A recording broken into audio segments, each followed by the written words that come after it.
സമപ്രായക്കാരായ ആളുകൾ, വളരെയധികം പിന്തുണ നൽകി ഞങ്ങളോടൊപ്പം നിന്ന ആളുകളുണ്ട്. മാതാപിതാക്കൾ ഞങ്ങൾക്ക് ഓരോ സമയത്തും തക്കതായ ആലോചന നൽകി ഞങ്ങളെ ഗൈഡ് ചെയ്ത അനുഭവങ്ങൾ, ഇതൊക്കെ എന്നും ഞങ്ങളുടെ മനസ്സിൽ നല്ല ഓർമ്മകളായിട്ട് നിലനിൽക്കുന്നു. ഞാൻ അവിടെ വന്നപ്പോഴും പറഞ്ഞൊരു കാര്യം വീണ്ടും അത് ആവർത്തിക്കട്ടെ. ഈ ജൂലൈ ആയപ്പോൾ അച്ഛന്റെ ശുശ്രൂഷ ജീവിതത്തിൽ 33ാമത്തെ വർഷത്തിലേക്ക് പ്രവേശിച്ചു. എന്നാൽ ഈ 33 വർഷത്തില് ഏറ്റവും ചാലഞ്ചിങ് ആയിട്ടുള്ള ഒരു സിറ്റുവേഷൻ യൂത്ത് ചാപ്ലിൻസി തന്നെയായിരുന്നു എന്നുള്ളതിന് യാതൊരു സംശയമില്ല. കാരണം connecting with the youths, specially keeping a balance between the parents and the youths was a struggle. But by God's grace, God used us in those situations and those times. Praise God for all the support that we received from you.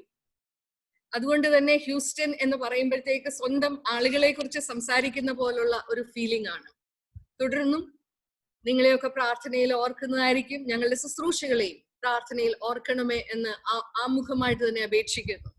ബഹുമാനപ്പെട്ട അച്ഛൻ പറഞ്ഞ എല്ലാ നല്ല വാക്കുകൾക്കും നന്ദി പറയട്ടെ. കഴിഞ്ഞ വർഷം ഞാൻ ഹ്യൂസ്റ്റണിൽ വന്നപ്പോൾ വളരെയധികം സ്നേഹത്തോടെ എല്ലാ കാര്യങ്ങളിലും പങ്കുകൊള്ളുവാനായിട്ട് സാധിച്ചത് അച്ഛന്റെയും കൊച്ചമ്മയുടെയും ഒരു വെൽക്കമിങ് ആറ്റിറ്റ്യൂഡ് കൊണ്ട് മാത്രമാണ്. They have been very supporting in the ministry. We pray for you, Achan, for the continued ministry. Roshan അച്ഛനെ പേഴ്സണലി പരിചയമില്ല. എന്നാൽ അച്ഛൻ കുഞ്ഞായിരിക്കുമ്പോൾ അച്ഛന്റെ പപ്പായും ഞങ്ങളും ഒരേ സെന്ററിൽ ശുശ്രൂഷ ചെയ്ത, അച്ഛനും പപ്പായും മമ്മിയും ഒരുമിച്ച് ശുശ്രൂഷ ചെയ്ത നല്ല അനുഭവങ്ങൾ, നല്ല ഓർമ്മകളുണ്ട്. അന്ന് അച്ഛൻ എനിക്ക് തോന്നുന്നു 4th or 5th അതിലും കുഞ്ഞ സ്കൂളിൽ പഠിക്കുന്ന കാർത്തികപ്പള്ളി സെന്ററിൽ കരുവാറ്റയിൽ ശുശ്രൂഷ ചെയ്ത കാലഘട്ടത്തിൽ ഒരുമിച്ചുണ്ടായിരുന്നത് ഓർക്കുന്നു. അച്ഛന്റെ ശുശ്രൂഷകളെ ഓർത്ത് പ്രാർത്ഥിക്കുകയും തുടർന്നും എല്ലാ അനുഗ്രഹങ്ങളും ദൈവം നൽകട്ടെ എന്ന് ആമുഖമായിട്ട് ആശംസിക്കുകയും ചെയ്യും. ഇന്ന് അച്ഛൻ ഇങ്ങനെ ഹെൽത്ത് വർക്കേഴ്സിന്റെ ഒരു സെഷൻ എന്ന് പറഞ്ഞപ്പോൾ I was thinking what to plan. കാരണം everybody seems to be going through an emotional mental fatigue. അത് മെന്റൽ ഹെൽത്ത് വർക്കേഴ്സ് മാത്രമല്ല, ഒരു പക്ഷെങ്കിൽ ആ ഒരു ഫീൽഡിൽ നിന്ന് റിട്ടയർ ആയിട്ട് ഭവനത്തിലിരിക്കുന്ന മാതാപിതാക്കൾക്കും അല്ലെങ്കിൽ മറ്റു ഫീൽഡിൽ ജോലി ചെയ്യുന്ന എല്ലാ ആളുകൾക്കും ഒരു മെന്റൽ ഫറ്റീഗിൽ കൂടെ കടന്നു പോകുന്ന ഒരു കാലഘട്ടം. അത് അവിടെ മാത്രമല്ല, ലോകത്തിന്റെ എല്ലായിടത്തും ഈ ഒരു അനുഭവത്തിൽ കൂടെ കടന്നു പോകുന്ന ആളുകളെ നമുക്ക് കാണുവാനായിട്ട്, ഞാൻ ഉൾപ്പെടെ ഈ ഒരു അനുഭവത്തിൽ കൂടെ കടന്നു പോകുന്ന ഒരു അനുഭവം. അപ്പം where to look for comfort, where to look for strength. As a child of God, there is nowhere else other than the word of God. ഇന്ന് പല സെൽഫ് ഹെൽപ്പ് ബുക്സും മോട്ടിവേഷണൽ ഗുരുസും ഒക്കെ വീഡിയോസ് ധാരാളം ഉണ്ടാക്കുന്ന ഒരു കാലഘട്ടമാണ്. അതുകൊണ്ട് തന്നെ പലപ്പോഴും നമ്മൾ വിചാരിക്കും ദൈവവചനത്തിന്റെ പ്രസക്തി കുറഞ്ഞു എന്നുള്ള ഒരു ചിന്തയിലേക്ക് വരുവാനായിട്ട് സാധ്യതയുണ്ട്. കാരണം മോട്ടിവേഷണൽ സ്പീക്കേഴ്സും ഈ ഗുരുസും ഒക്കെ അങ്ങനെ ഒരു പക്ഷെങ്കിൽ പറഞ്ഞ് ഫലിപ്പിക്കുന്ന പല അനുഭവങ്ങൾ. എന്നാൽ ഒരു ദൈവ പൈതലിനെ സംബന്ധിച്ച് there is no other strength other than the word of God. അതുകൊണ്ട് തന്നെ ഈ ഒരു സെഷൻ എടുക്കുവാനായിട്ട് ആഗ്രഹിക്കുമ്പോൾ there is nothing, nowhere else to look but back to the word of God. Screen share ചെയ്ത് കാണാമോ? ചെയ്താട്ടെ കൊച്ചമ്മേ, ചെയ്തില്ല. ചെയ്തോ? ഇപ്പൊ കാണാമോ?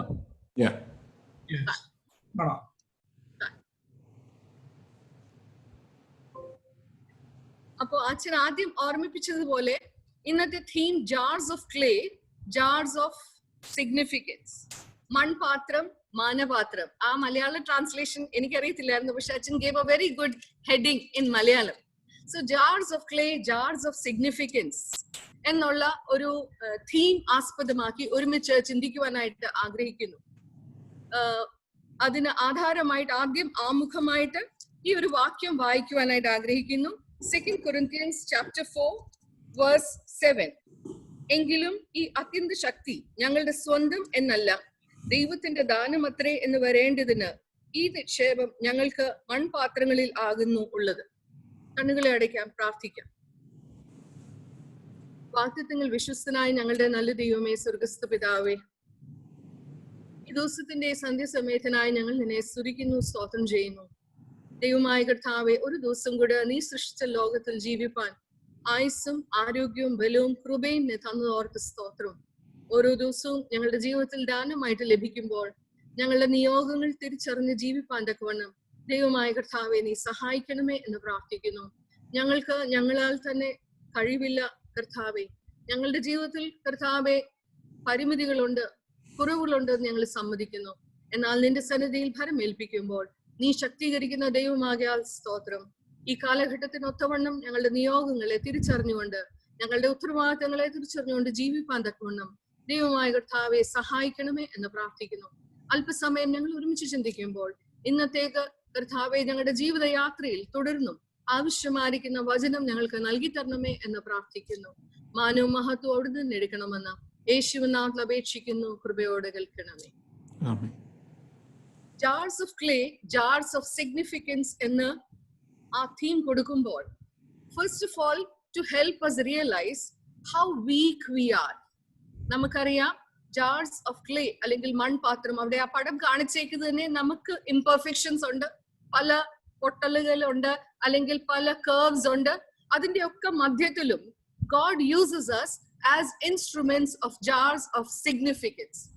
Jars of clay എന്ന ഈ ഒരു ഭാഗത്തിൽ നമ്മൾ വായിക്കുമ്പോൾ മനസ്സിലാക്കുന്നത്, it is about the gospel, the eternity, the gospel of eternity that we have, that we carry in our life. And that is what we are supposed to pass on or communicate to the people around us. And it is there in ordinary people like us. അതുകൊണ്ട് തന്നെ ദൈവം വ്യത്യസ്തമായ രീതിയിൽ സാധാരണക്കാരായ ദൈവം എങ്ങനെ ഉപയോഗിച്ചു എന്ന് പഠിക്കുവാനും അല്ലെങ്കിൽ ചിന്തിക്കുവാനുമായിട്ട് ഈ സമയം എടുക്കുന്നു. അതിന് ആധാരമായിട്ട് എടുത്തത് വേദപുസ്തകത്തിൽ തന്നെ ഒരു കഥാപാത്രത്തെയാണ്. മറ്റാരുമല്ല, പഴയ നിയമത്തിലെ പരിചയമുള്ള, എന്നാൽ അധികം ഒന്നും പറയപ്പെടാത്ത അധികം ആളുകൾ ഈ ഒരു ക്യാരക്ടർ എടുത്ത് പഠിക്കുവാൻ നമ്മൾ സാധ്യത കുറവാ. എന്നാലും പലപ്പോഴും ഒക്കെ നമ്മൾ പ്രസംഗങ്ങൾ കേട്ടിട്ടുണ്ടായിരിക്കാം. ഗിദെയോൻ എന്നുള്ള ആ ഒരു വ്യക്തിയുടെ ജീവിതത്തിൽ നിന്ന് ഇന്നത്തെ ഒരു സാഹചര്യത്തിൽ ദൈവവചനം നമ്മളോട് എന്ത് സംസാരിക്കുന്നു എന്ന് ചിന്തിക്കുവാനായിട്ട് ആഗ്രഹിക്കുന്നു. അതുകൊണ്ട് തന്നെ ന്യായാധിപന്മാരുടെ പുസ്തകം 6 മുതൽ 8 വരെയുള്ള അധ്യായങ്ങൾ ചേർത്ത് വെച്ച് പഠിക്കുവാനായിട്ടാണ് ആഗ്രഹിക്കുന്നത്. അതുകൊണ്ട് അതാത് സമയത്ത് ഓരോ ആശയങ്ങൾ പറയുമ്പോൾ I will be focusing on certain verses. അപ്പം ജഡ്ജസ്, ആ ന്യായാധിപന്മാരുടെ പുസ്തകം നമ്മൾ പഠിക്കുമ്പോൾ അതിന്റെ പശ്ചാത്തലം എന്ത് എന്ന് ചോദിച്ചാൽ, ഇസ്രായേൽ മക്കൾ വാഗ്ദത്ത നാട്ടിൽ എത്തി നല്ല ഒരു ജീവിതം അവർ ആരംഭിച്ചു. They came to the promised land. They were able to live very well in the promised land. പക്ഷെ അവരുടെ ജീവിതത്തിൽ ഒരു പരാജയം സംഭവിച്ചു. എന്താണ് പരാജയം? വാഗ്ദത്ത നാട്ടിൽ വന്ന ശേഷം, എല്ലാം വെട്ടിപ്പിടിച്ച ശേഷം അവരെ സംബന്ധിച്ച് ഈ വാഗ്ദത്തങ്ങൾ തന്ന ദൈവത്തെയും ദൈവത്തിന്റെ വാഗ്ദത്തങ്ങളും അവർ മറന്നുപോയി. വാഗ്ദത്ത നാട്ടിൽ എത്തിയ ശേഷം വാഗ്ദത്തങ്ങൾ നൽകിയ ദൈവത്തെയും ദൈവത്തിന്റെ വാഗ്ദത്തങ്ങളെയും മറന്നുപോയ ഒരു ജനമായിട്ട് നമുക്ക് കാണുവാനായിട്ട് സാധിക്കും. So they went back to a rebellious attitude from God. എല്ലാം നേടി എന്ന് തോന്നിയ ഒരു കാലഘട്ടത്തിൽ അവരുടെ ജീവിതം അവരുടെ സ്വന്തം വഴികൾക്ക്. അതുകൊണ്ട് തന്നെ ഈ ന്യായാധിപന്മാരുടെ പുസ്തകം വായിക്കുമ്പോൾ പലയിടത്തും ഇസ്രായേൽ മക്കൾ പിന്നെയും യഹോവയ്ക്ക് അനിഷ്ടമായുള്ളത് ചെയ്തു. പിന്നെയും എന്ന് പറയുമ്പോൾ അതിന്റെ അർത്ഥം ആവർത്തിച്ച് ദൈവത്തിന് അനിഷ്ടമായത് ചെയ്ത് ഒരു ജനമായിട്ട്, സമൂഹമായിട്ട് നമുക്ക് കാണുവാനായിട്ട് സാധിക്കും. അതുകൊണ്ട് തന്നെ I'll again frame it in English. After reaching the promised land, they forgot the promises of God, or they forgot the God of their promises. And that was a big tragedy in the life of Israelites. അവരുടെ ഒരു behaviour pattern നമ്മൾ കാണുകയാണെങ്കിൽ, ആദ്യം they rebelled. Rebellion, മറുതലിപ്പ് ദൈവത്തോട് കാണിച്ചു. അതിന്റെ ഫലമായിട്ട് ദൈവത്തിന്റെ ശിക്ഷ അനുഭവിച്ചു. അതാണ് retribution. ആ ശിക്ഷ അനുഭവിക്കുന്ന സമയത്ത് വീണ്ടും അവർ അനുതാപത്തിലേക്ക് വന്നു. അനുതാപത്തിലേക്ക് വരുമ്പോൾ ദൈവം അവരെ വിടുവിച്ചു. എന്നാൽ വിടുവിക്കുന്ന ദൈവത്തെ വീണ്ടും മറന്ന് റിബല്യനിലേക്ക് പോകും. അപ്പൊ ഈ ഒരു സൈക്കിൾ വീണ്ടും വീണ്ടും റിപ്പീറ്റ് ചെയ്യുന്ന ഒരു ഇസ്രായേൽ ജനതയെ നമുക്ക് കാണുവാനായിട്ട് സാധിക്കും. ആ ഒരു സാഹചര്യത്തിലാണ് ദൈവം വിവിധമായിട്ടുള്ള മുഖാന്തരങ്ങളെ ഉപയോഗിച്ച് ഇസ്രായേൽ മക്കളെ വിടുവിക്കുന്നതായിട്ട് ഓരോ അനുഭവങ്ങളിലും നമുക്ക് കാണുവാനായിട്ട് സാധിക്കും. ഇപ്പോൾ നമ്മൾ ന്യായാധിപന്മാരുടെ പുസ്തകം 6-ാം അധ്യായം വായിക്കുമ്പോൾ ആദ്യം തന്നെ തുടങ്ങിയത് വീണ്ടും അവർ യഹോവയ്ക്ക് അനിഷ്ടമായത് ചെയ്തു.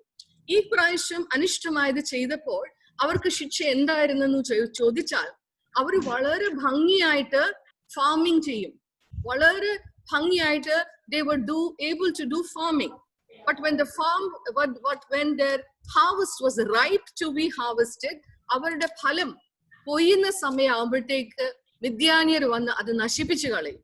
ഇവർക്ക് ഒന്നും കിട്ടാതെ വണ്ണം മിദ്യാന്യർ അത് നശിപ്പിക്കുന്ന ഒരു അനുഭവത്തിൽ കൂടെ കടന്നു പോകുമ്പോഴാണ് ദൈവം ഇവരെ വിടുവിക്കുവാനായിട്ട് ഒരു വ്യക്തിയെ ഉപയോഗിക്കുന്നത്. ആ വ്യക്തി ആര് എന്ന് ചോദിച്ചാൽ മറ്റാരുമല്ല, ഇന്ന് നമ്മൾ ഒരുമിച്ച് ചിന്തിക്കുവാനായിട്ട് ആഗ്രഹിക്കുന്ന ഗിദെയോൻ. ഗിദെയോനെ ദൈവം ഉപയോഗിക്കുന്നതായിട്ട് നമുക്ക് കാണുവാനായിട്ട് സാധിക്കും. ഇത് ഇന്നത്തെ സാഹചര്യവുമായിട്ട് എങ്ങനെ ബന്ധപ്പെടുത്തുവാനായിട്ടാണ് ഞാൻ ശ്രമിക്കുന്നത്.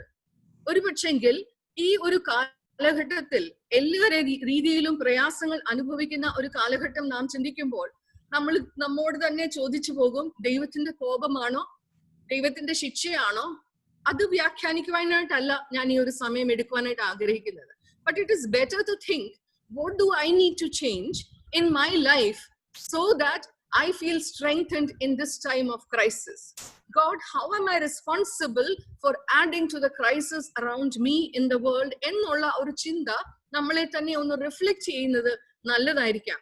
ഇന്ന് പാൻഡമിക് എന്ന് പറയുമ്പോൾ obviously it is spread all over the world. എങ്ങും രക്ഷയില്ലാത്ത ഒരു അനുഭവത്തിലേക്ക് ജനങ്ങൾ വന്നുകൂടിയിരിക്കുന്ന ഒരു അനുഭവം. ഇന്ത്യയിൽ നോക്കുകയാണെങ്കിൽ ഇന്ത്യ ചൈന അതിർത്തിയിലുള്ള സ്ട്രഗിൾസ്. ഇന്നലെ നോക്കിയപ്പോൾ ഡൽഹിയിൽ വളരെയധികം മഴ പെയ്ത് പഴയ വീടുകളൊക്കെ ഇടിഞ്ഞു വീഴുന്ന ന്യൂസിൽ കാണുവാനായിട്ട് സാധിക്കുന്നു. അത് കാണുമ്പോൾ നമ്മളൊക്കെ ചിന്തിക്കുന്ന ഒരു ചോദ്യം, അവിടെയും സാഹചര്യങ്ങൾ വ്യത്യസ്തമല്ല. അപ്പോൾ ചിന്തിക്കുന്ന ഒരു ചോദ്യം, God, what are you up to? Why is this happening? എന്നുള്ള ഒരു ചോദ്യം നമ്മുടെ മനസ്സിൽ. But let us also ask God, how can I contribute for a different pattern of lifestyle in this generation? എന്നുള്ളത് നമ്മളോട് തന്നെ ഒന്ന് റിഫ്ലക്ട് ചെയ്യുന്നത് നല്ലതാണ്. For this, I wanted to share the background of this character Gideon. അപ്പം ഒരു പക്ഷെങ്കിൽ ഇത്രയും പറഞ്ഞപ്പോൾ ഗിദെയോനെ ഉപയോഗിച്ച ഒരു സാഹചര്യം മനസ്സിലായി കാണും എന്ന് ഞാൻ വിചാരിക്കുന്നു. ഇനിയും പ്രധാനപ്പെട്ട ആശയങ്ങളിലേക്ക് കടക്കട്ടെ. ഞാൻ പറഞ്ഞുവല്ലോ, ഓരോ വ്യക്തികളെ ദൈവം ഇസ്രായേൽ മക്കളെ സഹായിക്കാനും വിടിവിക്കുവാനുമായിട്ടും ഉപയോഗിച്ചപ്പോൾ ഗിദെയോനെ ദൈവം ഉപയോഗിച്ചു. എന്നാൽ അതിന്റെ തൊട്ട് മുൻപ് സംഭവിച്ചത് എന്ത് എന്ന് ചോദിച്ചാൽ, നമ്മള് 6-ാമത്തെ അധ്യായത്തിന്റെ 11-ാമത്തെ വാക്യം ഇംഗ്ലീഷില് അത് കൊടുത്തിട്ടുണ്ട്. എന്നാൽ മലയാളത്തിൽ ഒന്ന് വായിക്കുവാനായിട്ട് ആഗ്രഹിക്കുന്നു. അവന്റെ മകനായ ഗിദെയോൻ ഗോതമ്പ് മിദ്യാന്യരുടെ കയ്യിൽ പെടാതിരിക്കേണ്ടതിന് മുന്തിരി ചക്കിനരികെ വെച്ച് മെതിക്കുകയായിരുന്നു. You can see a man who is in the wine press. Wine press എന്ന് പറയുമ്പോൾ മുന്തിരി ചക്ക്.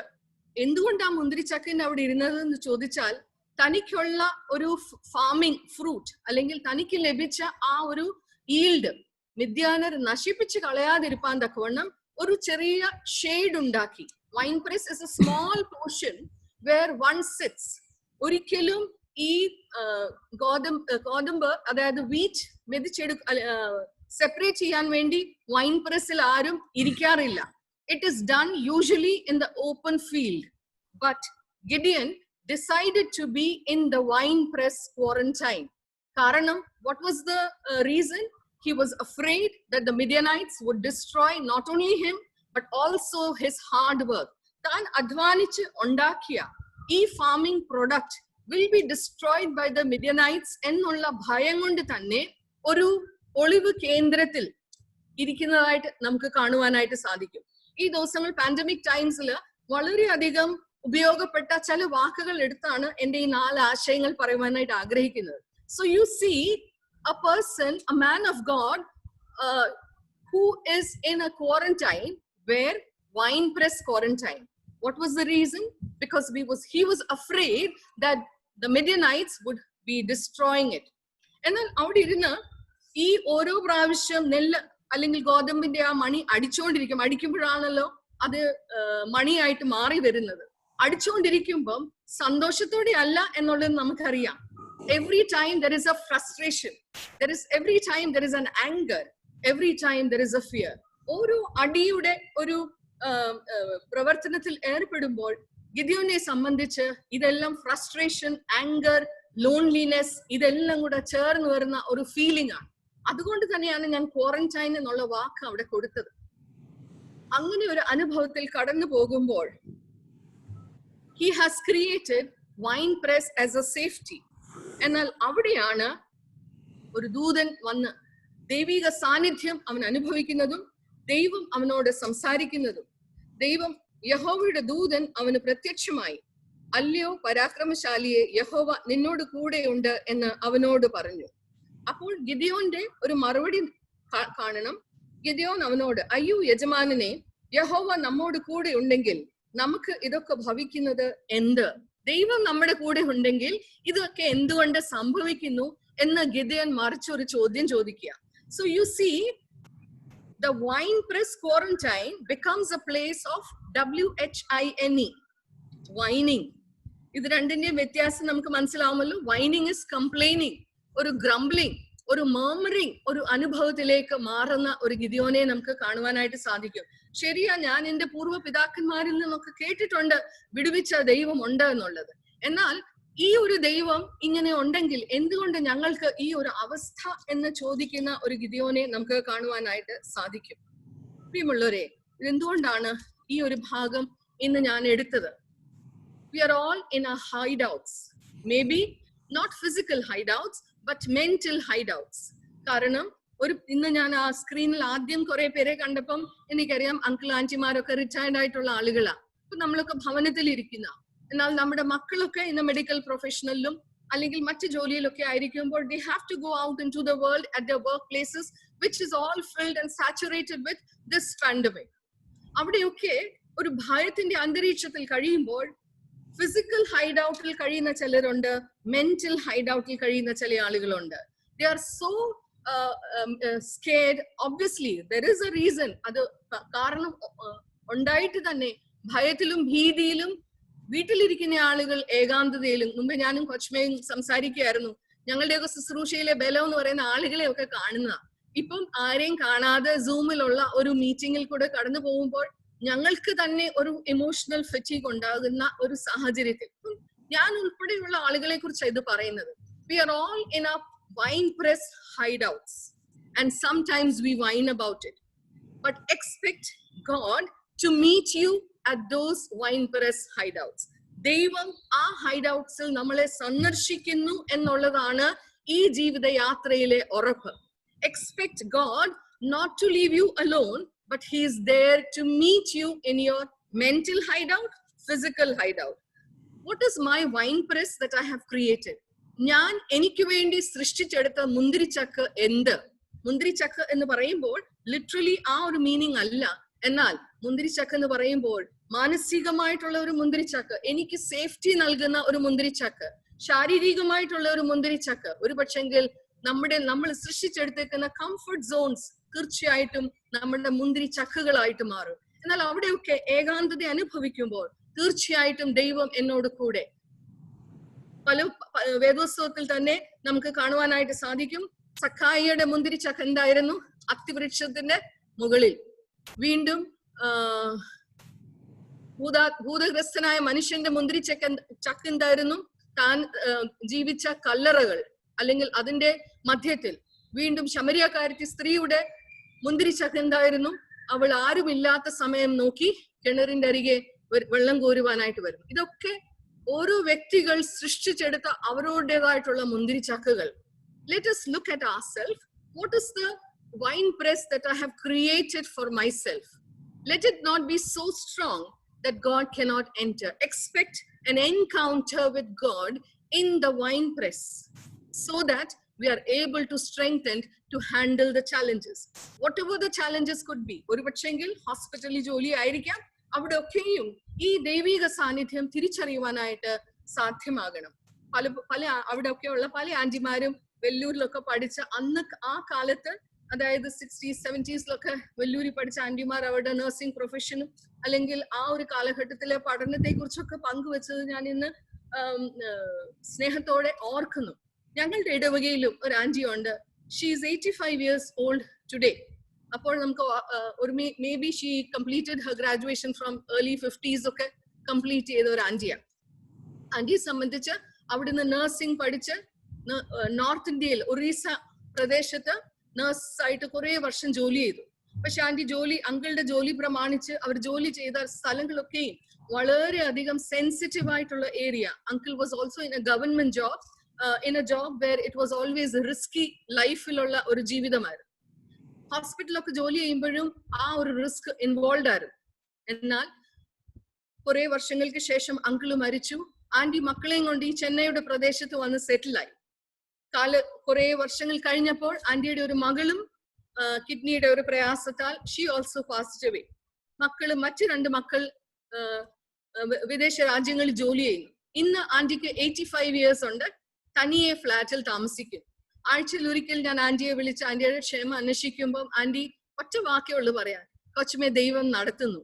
എന്നിട്ട് വീണ്ടും ആന്റി സംസാരിക്കാൻ തുടങ്ങുമ്പോൾ പറയും, ഇത് ദൈവത്തിന്റെ സാന്നിധ്യത്തിന്റെ ഉറപ്പ് 85ാമത്തെ വയസ്സിൽ ഞാൻ അനുഭവിക്കാൻ തുടങ്ങിയതല്ല. പിന്നെയോ ഞാൻ വെല്ലൂരിൽ പഠിക്കുമ്പോൾ we were trained to feel the experience of God, presence of God in our lives. വെല്ലൂരിലെ ട്രെയിനിങ്ങിൽ ഞങ്ങൾ പഠിച്ചത് ഓരോ സമയത്ത് ഓരോ പേഷ്യന്റുമായിട്ട് ഇടപെടുമ്പോൾ എത്ര ഡിഫിക്കൽട്ട് ആയിട്ടുള്ള സാഹചര്യത്തിൽ നിൽക്കുമ്പോൾ ഞങ്ങൾക്ക് ട്രെയിനിങ് തന്നിട്ടുള്ളത്, remember that it is not you who are dealing with your patient, it is God through you who is dealing with the patient. ആ ഒരു സ്ട്രെങ്ത് ഏതൊരു ക്രൈസിസിലും ഹോസ്പിറ്റൽസിലൊക്കെ പിടിച്ചു നിൽക്കുവാനായിട്ട് സഹായിച്ചു. 85ാമത്തെ വയസ്സിൽ ഇന്ന് തനിയെ താമസിക്കുമ്പോഴും ആ ഒരു ധൈര്യം ആന്റിക്ക് ലഭിക്കുന്നു. കഴിഞ്ഞിടയിൽ ഞാൻ വിളിച്ചപ്പം ആന്റി പറഞ്ഞു, കൊച്ചുമേ കറണ്ട് ഇല്ല, ഞാൻ ഒരു ടോർച്ചും മെഴുതിരിയും കയ്യിലുണ്ട്. അപ്പൊ ഞാൻ ഒരു ഫ്ലാറ്റില് ഇൻവെർട്ടർ ഇല്ല എന്ന് പറഞ്ഞപ്പോൾ എനിക്ക് അതിശയം തോന്നി. കാരണം ഇന്ന് ഫ്ലാറ്റ്സിലൊക്കെ ഇൻവെർട്ടേഴ്സ് മിക്ക വീടുകളിലും ഉണ്ട്. ഞാൻ ചോദിച്ചു, ആന്റിക്ക് പേടിയില്ലേ രാത്രിയിലൊക്കെ എഴുന്നേൽക്കുമ്പോൾ കറണ്ട് പോവുകയാണെങ്കിൽ എങ്ങനെ അങ്ങോട്ടും ഇങ്ങോട്ടും നടക്കും? ഒരു പേടിയില്ല കൊച്ചുമേ, ഞാൻ രാത്രി കട്ടിലയിലോട്ട് കിടക്കുമ്പം ഞാൻ 91-ാം സങ്കീർത്തനം എനിക്ക് കാണാതറിയാം. അത് 2 പ്രാവശ്യം പറഞ്ഞു കഴിയുമ്പോൾ ഐ ക്യാൻ ഫീൽ ദൈവം എന്റെ കട്ടിലിന്റെ അരികിൽ ഇരിപ്പുണ്ടെന്നുള്ളത്. That was such an amazing proclamation of faith of an 85-year-old lady. പ്രിയമുള്ളവരെ, പറയാനായിട്ട് ആഗ്രഹിച്ചത്, most of the time we think that our hideouts are safe, but let me tell you, God comes into it, breaks the wall of those hideouts, and he is ready to meet us in our hideouts. ദൈവം എന്റെയും നിങ്ങളുടെയും മുന്തിരി ചക്കുകളുടെ മതിലുകൾ അല്ലെങ്കിൽ വേലികൾ തകർത്ത് അകത്ത് വരുന്ന ഒരു ദൈവം. ആ ദൈവത്തിന്റെ സാന്നിധ്യം തിരിച്ചറിയുവാനായിട്ട് സാധിക്കണം. 2, equipped for the front line. Equipped for the front line. മുൻനിരയിലെ പ്രവർത്തനങ്ങൾക്കായിട്ടുള്ള ശക്തീകരണം നൽകുന്ന ഒരു ദൈവം. അത് ഈ ന്യായാധിപന്മാരുടെ പുസ്തകം 6-ാം അധ്യായത്തിൽ 13, 15, 17 വാക്യങ്ങൾ വായിക്കുമ്പോൾ അവിടെ എല്ലാം നാം കാണുന്നത്, യഹോവ അവനോട്, ഞാൻ നിന്നോട് കൂടെയുണ്ട്. വീണ്ടും 12-ാമത്തെ വാക്യത്തിലും ദൈവം അത് തന്നെ പറഞ്ഞു, യഹോവ നിന്നോട് കൂടെയുണ്ട് എന്ന് അവനോട് പറഞ്ഞു. എന്നാൽ അതിനു മുൻപ് ഈ ഗിദിയോനെ കുറിച്ച് നാം വായിക്കുന്നത്, ഗിദിയോന്റെ ഹൈഡ് ഔട്ടിന്റെ വെളിയിൽ ഒരു നെയിം പ്ലേറ്റ്, അത് നമ്മൾ അവിടെ ഹ്യൂസ്റ്റണിലൊന്നും നെയിം പ്ലേറ്റ്സ് അങ്ങനെ വീടിന്റെ വെളിയിൽ ആരും എഴുതി വെക്കാറില്ല. പക്ഷെ ഇന്ത്യയിലെ ഒരു സിസ്റ്റം ആണല്ലോ, നമ്മുടെ വീടിന്റെ ഫ്ലാറ്റിന്റെ വെളിയിൽ നമ്മുടെ name plates which shows a name and sometimes people also add their designation. അങ്ങനെ ഒരു നെയിം പ്ലേറ്റ് എഴുതി വെക്കുന്ന ഒരു കൾച്ചർ ഇന്ത്യയിലുണ്ട്. അപ്പം if Gideon had a name plate outside his wine press, what would have been written on that name plate? നമ്മുടെ ഭാവനയിൽ ഒന്ന് കാണുകയാണെങ്കിൽ it would have been written a scared farmer. ഭീരുവായ ഒരു കൃഷിക്കാരൻ എന്ന് നമുക്ക് പറയുവാനായിട്ട് സാധിക്കും. So he would have a name plate which declared his identity as a scared farmer. വീണ്ടും അവനോട് ഈ ഒരു ദൗത്യം ഏറ്റെടുക്കുവാനായിട്ട് പറഞ്ഞപ്പോൾ അവന്റെ കുടുംബത്തെ കുറിച്ച് പറയുമ്പോൾ അവന് പറയുന്നത് 15-ാമത്തെ വാക്യത്തിൽ, അവൻ അവനോട്, അയ്യോ കർത്താവേ, ഞാൻ ഇസ്രായേലിനെ എങ്ങനെ രക്ഷിക്കും? മനശ്ശെയിൽ എന്റെ കുലം എളിയതും എന്റെ കുടുംബത്തിൽ വെച്ച് ഞാൻ ചെറിയവനും അല്ലയോ എന്ന് പറഞ്ഞു. So what is he talking about his family? പറയാനായിട്ടൊന്നും ഇല്ല. ഏറ്റവും ചെറിയതും ഏറ്റവും കുറഞ്ഞവനും എന്നുള്ള ഒരു ഫാമിലി ഹിസ്റ്ററി അവനുള്ളൂ. വീണ്ടും അവൻ പറയുന്ന ആ ഒരു ഭാഗം 17-ാമത്തെ വാക്യം മുതൽ അടുത്ത് നമ്മൾ നോക്കുമ്പോൾ, നീ പറയുന്നത് യഹോവയായ ദൈവം എന്നുള്ളത് തെളിവായിട്ട് എനിക്ക് അടയാളങ്ങൾ തരണമേ എന്ന് പറയുന്നു. So if you look at overall Gideon's resume, he is such a weak farmer with no family strength അല്ലെങ്കിൽ ഐഡന്റിറ്റി. വീണ്ടും ഫെയ്ത്തിന്റെ ഒരു സ്ട്രെങ്തും വളരെ കുറവാണ്. കാരണം he is asking for signs from God. എനിക്ക് തെളിവായിട്ട് ദൈവമേ നീ എനിക്ക് തരണമേ എന്ന് ആവശ്യപ്പെടും. അപ്പോൾ അവന്റെ ജീവിതത്തെ സംബന്ധിച്ച് he has a very weak resume. But when God is calling him, we have to see God is equipping him for the front line. ഈ റെസ്യൂമെ ഒക്കെ ഉള്ള ആളിനെ ദൈവം ശക്തീകരിക്കുന്നത് മോട്ടിവേഷണൽ സ്പീച്ച് കൊടുത്തല്ല. ഇന്നത്തെ ഒരു കാലഘട്ടത്തിൽ ഒരു കോൺഫിഡൻസ് കുറവുള്ള ആള് അല്ലെങ്കിൽ ലോ കോൺഫിഡൻസ് കുറവ് ആള് സാധാരണ നമ്മൾ പറയും you can do it, you are great എന്നൊക്കെ പറഞ്ഞ് മോട്ടിവേഷണൽ സ്പീച്ച് കൊടുത്ത് കോൺഫിഡൻസ് കൊടുക്കും. ദൈവം അവിടെ മോട്ടിവേഷണൽ സ്പീച്ച് നടത്തുന്നില്ല. He is not giving him positive words of encouragement in terms of yes you can do it, yes you are great. No, he's not saying that. He's saying I understand all this, but you have to believe that when you go into the front line you are equipped with my presence. Medical ഹെൽത്തിലും മറ്റ് ഏത് ഫീൽഡിലും ജോലി ചെയ്യുന്ന അച്ഛൻ പറഞ്ഞപ്പോൾ medical health professionals തീർച്ചയായിട്ടും ഈ ഒരു പാൻഡമിക്കിന്റെ മധ്യത്തിൽ അല്ലെങ്കിൽ ഫ്രണ്ട് ലൈനിൽ വർക്ക് ചെയ്യുന്ന ആളുകളാണ്. അതോടൊപ്പം തന്നെ പോലീസ് പ്രൊഫഷണൽസ്, സ്കൂളിൽ നിർബന്ധമായി ചെല്ലണം എന്ന് ആവശ്യപ്പെട്ടിരിക്കുന്ന ടീച്ചേഴ്സ്, പബ്ലിക് സർവീസിലായിരിക്കുന്ന എല്ലാ ആളുകളും they are the front line workers. ആ ഫ്രണ്ട് ലൈൻ വർക്കേഴ്സിനെ സംബന്ധിച്ച് right now it is not motivational speech that is needed. Right now no words of positive quotes is going to help any of us, but it is the presence of the master who calls us for the duty at the front line is important. എന്നാൽ പലപ്പോഴും ഇതുപോലെയുള്ള അനുഭവത്തിൽ കടന്നു പോകുമ്പോൾ നമുക്കത് ചിന്തിക്കുവാനായിട്ടോ അല്ലെങ്കിൽ വീണ്ടും ആവർത്തിച്ച് മനസ്സിൽ പറയുവാനായിട്ടോ സാധ്യമല്ല. ദൈവം ഇവിടെ അവനോട് പറയുന്നത് ഞാൻ നിന്നോട് കൂടെ ഉണ്ട്. പ്രിയമുള്ളവരെ, ഞാൻ നിന്നോട് കൂടെ ഉണ്ട് എന്നുള്ള ഒരു വാക്ക് അല്ലെങ്കിൽ ആ ധൈര്യമാണ് ഗിദിയോനെ തന്റെ ശുശ്രൂഷ, തന്റെ നിയോഗം ഏറ്റെടുക്കുവാനായിട്ട് ധൈര്യപ്പെടുത്തിയത്. ഈ ഒരു സാഹചര്യത്തിൽ ഞാനും നിങ്ങളും വ്യത്യസ്തമായ ശുശ്രൂഷയിലായിരിക്കുമ്പോൾ അവിടെയൊക്കെ ദൈവത്തിന്റെ സാന്നിധ്യം എൻ്റെ ജീവിതത്തിലുണ്ട്, എൻ്റെ ഓരോ പാതയിലും ഉണ്ട് എന്നുള്ള ഉറപ്പും ധൈര്യവും മാത്രമേ നമ്മളെ മുന്നോട്ട് പോകുവാനായിട്ട് സഹായിക്കുന്നുള്ളൂ. ഞാൻ മുമ്പേ പറഞ്ഞ പോലെ ഒരു പക്ഷെങ്കിൽ ഞങ്ങളൊക്കെ ഹോസ്പിറ്റൽ ഫ്രണ്ട് ലൈനിൽ ജോലി ചെയ്യുന്നവരല്ലായിരിക്കാം. എന്നാൽ ഇമോഷണലി സ്പിരിച്വലി സ്ട്രെങ്തൻ ചെയ്യുന്ന ആളുകളുടെ ഒരു റെസ്പോൺസിബിലിറ്റീസിൽ ഞങ്ങൾ നിൽക്കുമ്പോഴും ഞങ്ങൾക്കും ആ ഒരു ഇമോഷണൽ ഫെറ്റീഗ് ഉണ്ട്. ആ ഇമോഷണൽ ഫെറ്റീഗിന്റെ ഒക്കെ മധ്യത്തിൽ വീണ്ടും ആവർത്തിച്ച് ദൈവസന്നിധിയിൽ സമർപ്പിച്ചുകൊണ്ട് God we need your strength to pass on the strength to others എന്നുള്ള ആ ഒരു പ്രാർത്ഥനയോടെ ഞങ്ങളുടെ ശുശ്രൂഷകൾ ചെയ്തെങ്കിൽ മാത്രമേ ഞങ്ങൾക്ക് ഫലകരമായിട്ടുള്ള ഒരു ശുശ്രൂഷ ചെയ്യുവാനായിട്ട് സാധ്യമാകുകയുള്ളൂ. So what I want to remind you is we have to remember that we are equipped for the front line by the assurance of the presence of God in every situation, which we have to hold on strongly. ഇവിടെ ഒരു കാര്യം കൂടെ ഇതിനകത്ത് പറയുവാനായിട്ട് ആഗ്രഹിക്കുന്നു. എന്നാൽ assurance of God should not lead us to overconfidence. അതിന്റെ ഒരു പരാജയം ഇന്ന് നമ്മൾ ചുറ്റും കാണുവാനായിട്ട് സാധിക്കും. ഞാൻ 10-30 വർഷമായിട്ട് ടീച്ചിങ് ഫീൽഡിലാണ്. അപ്പൊ ഒത്തിരി കുഞ്ഞുങ്ങളെ യങ്സ്റ്റേഴ്സുമായിട്ടൊക്കെ അടുത്ത് ഇടപെടുവാനായിട്ട് സാധിച്ചു. ആദ്യത്തെ 15 വർഷം ടീച്ചറായിരുന്നു, പിന്നീടുള്ള 15 വർഷം കൗൺസിലിംഗ്. അപ്പൊ ഇത് രണ്ടും കൂടെ ബന്ധപ്പെട്ട സ്റ്റുഡൻസുമായിട്ട് അടുത്ത് ഇടപെടുവാനായിട്ട് സാധിച്ചു. അപ്പോൾ അവരോട് ബന്ധപ്പെട്ട ടീച്ചേഴ്സും അവരോട് ബന്ധപ്പെട്ട പേരൻസിനോടും ഇടപെടുവാനായിട്ട് സാധിച്ചു. എന്നാൽ ഞാൻ കണ്ട ഒരു വ്യത്യാസം പറയുവാനായിട്ട് ഇവിടെ പങ്കുവെക്കുവാനായിട്ട് ആഗ്രഹിക്കുന്നു. ആദ്യത്തെ ഒരു 15 വർഷത്തിലെ എന്റെ ശുശ്രൂഷയിൽ what I saw was children needed more positive words, encouragements from parents, teachers and all, which maybe as teachers, as counselors, parents ne okke teachers ne ബോധവൽക്കരിച്ചപ്പോൾ അവര് കുറെ കൂടെ പോസിറ്റീവായിട്ട് വേർഡ്സ് ഉപയോഗിച്ച് കുഞ്ഞുങ്ങൾക്ക് കോൺഫിഡൻസ് കൊടുത്തു, which is good, but that was only part of the solution.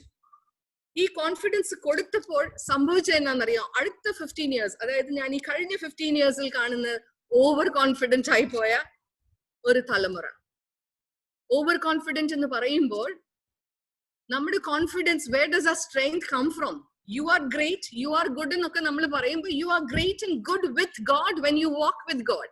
ആ when you walk with God എന്നുള്ള ഭാഗം കൺവീനിയന്റ്ലി എവിടെയോ അങ്ങ് മാറിപ്പോയി. അതിന് വലിയ പ്രസക്തി ഇല്ലാതെ പോയി. U are great, you are confident എന്നുള്ള ബോധ്യത്തോട് തന്നെ ഒരു തലമുറ വളർന്നു വന്നപ്പോൾ ദൈവവും വേണ്ട, ദൈവവചനവും വേണ്ട എന്നുള്ള ഒരു കാലഘട്ടത്തിലേക്ക് നീങ്ങുന്ന ഒരു തലമുറയെ ഇവിടെ പ്രത്യേകിച്ച് ഞാൻ US വന്നപ്പോൾ എനിക്ക് വളരെയധികം സന്തോഷം അഭിമാനവും തോന്നി. നല്ലൊരു ശതമാനം കുഞ്ഞുങ്ങൾ ദൈവവചനത്തിന്റെ അടിസ്ഥാനത്തിൽ ജീവിക്കുവാനായിട്ട് ആഗ്രഹിക്കുകയും താല്പര്യപ്പെടുകയും ചെയ്യുന്ന ഒരു കൂട്ടം കുഞ്ഞുങ്ങളെ അവർ കുടുംബജീവിതത്തിൽ ആയിരിക്കുന്നത് കാണുവാനായിട്ട് കണ്ടതോർത്ത് ദൈവത്തെ സ്തുതിക്കുന്നു. എന്നാൽ പല ഭാഗങ്ങളിലും the confidence has risen to this level that they feel that they don't need God. അങ്ങനെ ഒരു സാഹചര്യത്തിൽ തീർച്ചയായിട്ടും ഇന്ന് അറ്റ്ലീസ്റ്റ് ഇന്ത്യയുടെ സാഹചര്യത്തിൽ കാണുന്നത്, പ്രത്യേകിച്ച് കേരളത്തിന്റെ സാഹചര്യത്തിൽ കാണുന്നത്, ഒത്തിരിയും കുട്ടികൾക്ക് ഡിപ്രഷൻ വന്നു. IIT graduates because they don't find any job opportunities. ഇപ്പോൾ പഠിച്ചിറങ്ങുന്ന കുഞ്ഞുങ്ങളൊക്കെ അബ്രോഡ് അഡ്മിഷൻ ഒക്കെ എടുത്തിരിക്കുന്ന ഒരു സമയമാണ്. എന്നാൽ അവിടുത്തെ പോക്കും യാത്രയെല്ലാം ഒരു നിശ്ചലമായിരിക്കുന്ന സമയത്ത് they are not able to handle the crisis. Somewhere they thought they can walk on the ladder of success without God. അവിടെയാണ് ഈ തലമുറയിലുള്ള ആളുകളായ നമുക്ക് തെറ്റുപറ്റിപ്പോയത്. Yes, you are great, you go ahead, you can climb the ladder of success, but not without God എന്നുള്ളത് emphasize ചെയ്യാൻ മറന്നുപോയി. അവിടെയാണ് ഗിദിയോന്റെ ജീവിതം നമ്മളെ ഓർമ്മിപ്പിക്കുന്നത്. God is not trying to be a motivational speaker by saying, Gideon, you are great, go ahead, you will be successful. No. Understanding the brokenness, but still equipping for the front line. എന്റെ ജീവിതത്തിലെ brokenness മനസ്സിലാക്കിക്കൊണ്ട് തന്നെ ദൈവം എന്നോട് കൂടെ ഉണ്ട് എന്നുള്ള ഉറപ്പിൽ ലഭിക്കുന്ന ഒരു ശക്തിയാണ് എന്നെ ഇക്വിപ്പ് ചെയ്യുന്നത് to work in the front line. കഴിഞ്ഞിടയിൽ ഒരു പക്ഷെങ്കിൽ നിങ്ങൾ കണ്ടു കാണും, കേരളത്തിലെ ഒരു സുവിശേഷ വേലയിലായിരിക്കുന്ന ഒരാള് മാസ്ക് വെക്കാതെ നടന്നപ്പോൾ പോലീസുകാർ വന്ന് പിടിച്ചു. അപ്പോൾ അദ്ദേഹം ദൈവവചനം പറഞ്ഞ് എന്തൊക്കെയോ പറയാനായിട്ട് ശ്രമിച്ചു. വെറുതെ ഒരു പരിഹാസപാത്രമായി മാറി എന്ന് നമുക്ക് കാണുവാനായിട്ട്. Faith is not testing God like this. Faith is doing what the government wants us to do as a person, responsible citizen of the country. പിന്നീട് അതിന്റെ ന്യൂസ് വന്നത് അദ്ദേഹത്തിന് എന്തോ മാനസിക രോഗം. അതിന്റെ സത്യാവസ്ഥ അല്ലെങ്കിൽ വാസ്തവം എന്തെന്ന് അറിയത്തില്ല. എന്നാൽ പോലും ഇതുപോലെയുള്ള ഒരു അനുഭവങ്ങൾ പലപ്പോഴും നമ്മളുടെ വിശ്വാസത്തിന്റെ പരിഹാസ അനുഭവങ്ങളാക്കി മാറ്റുന്നു എന്നുള്ളതിന് യാതൊരു സംശയമില്ല. അതുകൊണ്ട് പ്രിയമുള്ളവരെ, let us be at the front line, knowing that God whose strength has sent me to this front line is also equipping me for the front line. So we have to experience the presence of God that makes the difference. ഒരു ബാലനെ സംബന്ധിച്ച് 5 അപ്പവും 2 മീനും ഒരു വിലയുള്ളതല്ല. അത് കർത്താവിന്റെ കയ്യിൽ കൊടുത്തപ്പോഴാണ് വിലയുള്ളതായി തീർന്നത്. കാനാവിലെ കല്യാണത്തിൽ കർത്താവിന്റെ സാന്നിധ്യമാണ് അവിടുത്തെ പോരായ്മകൾ മാറ്റിയത്. അപ്പോ ദൈവത്തിന്റെ സാന്നിധ്യം ഇല്ലാതെ എത്ര വലിയ ആഘോഷമാണെങ്കിലും എത്ര വലിയ റിസോഴ്സസ് ആണെങ്കിലും അത് ഫലമില്ലാതെ പോകുന്നു എന്നുള്ള ഒരു ബോധം നമ്മുടെ ജീവിതത്തെ ഭരിക്കുമ്പോഴാണ് തീർച്ചയായിട്ടും ജീവിതയാത്രയിൽ നമ്മുടെ നിയോഗങ്ങൾ, ശുശ്രൂഷകൾ നമുക്ക് ഭംഗിയായിട്ട് നിർവഹിക്കാനായിട്ട് സാധിക്കും. അതുകൊണ്ട് തന്നെ holding on to the faith anchors during this crisis time. മൂന്നാമതായിട്ട് രണ്ടാമത് അവിടെ ഞാൻ പറഞ്ഞത് ക്വാറന്റൈൻ കഴിഞ്ഞ അടുത്ത വാക്ക് it was about front line എന്ന് പറഞ്ഞപ്പോൾ അടുത്ത വാക്ക് സാനിറ്റൈസേഷൻ. എല്ലായിടത്തും ഇപ്പം ക്വാറന്റൈൻ്റെ ഈ പാൻഡമിക്കിന്റെ സമയത്ത് കേൾക്കുന്ന ഒരു വാക്കാണ് സാനിറ്റൈസേഷൻ. സോ ഹിയർ ഗിദിയോന്റെ ജീവിതം നമ്മളെ ഓർമ്മിപ്പിക്കുന്നത് we have to surrender to divine sanitization.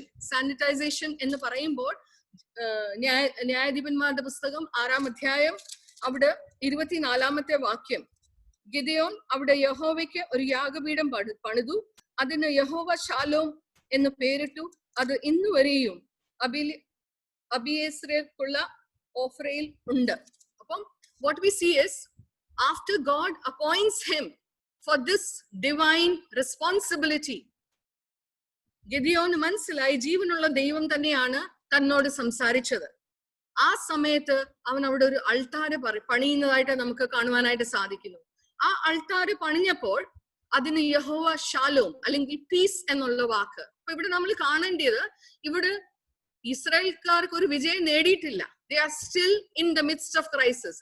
വിജയം നേടിയിട്ട് അല്ലെങ്കിൽ കാര്യങ്ങൾ സാധിച്ചിട്ടല്ല അവിടെ ഒരു അൾത്താര പണിഞ്ഞത്. അതിന് മുൻപ് തന്നെ തനിക്ക് ബോധ്യപ്പെട്ടു ജീവനുള്ള ദൈവം തന്നെ തന്നോട് സംസാരിച്ചു, തന്നെ ഈ നിയോഗം ഏൽപ്പിച്ചു എന്ന് മനസ്സിലായപ്പോൾ അവിടെ ഒരു അൾത്താര പണിതു. അപ്പൊ നമ്മൾ മനസ്സിലാക്കേണ്ട ഒന്നാമത്തെ സംഗതി അവിടെ it is peace amidst the storm. പലപ്പോഴും എവിടെയോ നമുക്ക് ഒരു തെറ്റിദ്ധാരണ അല്ലെങ്കിൽ our spirituality sometimes we modify saying that because we are God's children nothing is going to affect us, nothing is going to harm us, no crisis is going to come into our lives. But Gideon's ജീവിതം ഇവിടെ ഓർമ്മിപ്പിക്കുന്നത് he understood that the crisis still exists, but the presence of Christ gives me, but the presence of God gives me peace during this crisis situation. അടുത്ത വാക്യം തന്നെ, അന്ന് രാത്രി യഹോവ അവനോട് കൽപ്പിച്ചു, നിന്റെ അപ്പന്റെ ഇളയ കാളയെ 7 വയസ്സുള്ള രണ്ടാമത്തെ കാളയെ കൊണ്ടുചെന്ന് നിന്റെ അപ്പനുള്ള ബാലിന് ബലിപീഠം ഇടിച്ച് അതിനരികെയുള്ള അശേർ പ്രതിഷ്ഠയെ വെട്ടിക്കളക. ഒരു ദൈവത്തിന്റെ അൾത്താര പണിഞ്ഞു, ദാറ്റ് ഈസ് യഹോവ ഷാലോം എന്നുള്ള അൾത്താര പണിഞ്ഞു കഴിഞ്ഞപ്പോൾ ദൈവം അവനോട് ചില ആൾത്താരകൾ ഇടിച്ചു കളയുവാനായിട്ട് ആവശ്യപ്പെടുന്നു. അത് എവിടെയാ ഉള്ളത്? അവന്റെ പേഴ്സണൽ സ്പേസ്, അവന്റെ പിതാവിന്റെ വീട്ടിലുള്ള മറ്റ് ദൈവങ്ങളുടെ ബലിപീഠങ്ങൾ അത് നഷ്ടപ്പെടുത്തി അല്ലെങ്കിൽ നശിപ്പിച്ചു കളയുവാനായിട്ട് അവനോട് ആവശ്യപ്പെടുന്നു. ഇവിടെ പറയുവാനായിട്ട് ആഗ്രഹിക്കുന്നത്, God is reminding Gideon, you cannot have 2 altars in your life. Either you hold on to God or you hold on to the ബിംബങ്ങൾ that you are holding on to. ഏതെങ്കിലും ഒന്ന് നശിപ്പിച്ചില്ലേ മതിയാവൂ. ഇവിടെ പകൽ ഒരു അൾത്താരയും രാത്രി ഒരു അൾത്താരയുമായിട്ട് ജീവിക്കുവാനായിട്ട് സാധ്യമല്ല എന്നുള്ളത് ഗിദിയോനെ ഓർമ്മിപ്പിക്കുന്ന ഒരു ദൈവത്തെ നമുക്ക് കാണുവാനായിട്ട് സാധിക്കുന്നു. പ്രിയമുള്ളവരെ, ദൈവം നമ്മളെ നമ്മുടെ നിയോഗങ്ങൾ ശുശ്രൂഷകൾ ഏൽപ്പിക്കുമ്പോൾ ചില അൾത്താരകൾ നമ്മുടെ ജീവിതത്തിൽ ഉണ്ട്. അത് ഇടിച്ചു കളയുവാനായിട്ട് ദൈവം നമ്മളോട് താല്പര്യപ്പെടുന്നു. അതാണ് സമർപ്പണം എന്ന് പറയുന്നത്. ഡിവൈൻ സാനിറ്റൈസേഷൻ എന്ന് പറയുന്നത് അതാണ്. Let us look into our lives today. What does God want to sanitize in my personal life? Right? Most of the time we justify saying, yes, it is my personal life. I can do what I want. Personal life and spiritual life dimension are not different areas. It is just different dimensions which God wants us to bring into congruence. There cannot be incongruence in the different dimensions of our life. അതുകൊണ്ട് തന്നെ ഈ front ലൈനിൽ ഇന്ന് ശുശ്രൂഷ ചെയ്യുന്ന ആളുകൾ അല്ലെങ്കിൽ ഏകാന്തതയുടെ അനുഭവത്തിൽ കടന്നു പോകുന്ന ആളുകൾ നമ്മളോട് തന്നെ ചോദിക്കുക, നമ്മുടെ ജീവിതത്തിൽ മറ്റെന്തെങ്കിലും അൾത്താരകൾ ഉണ്ടോ?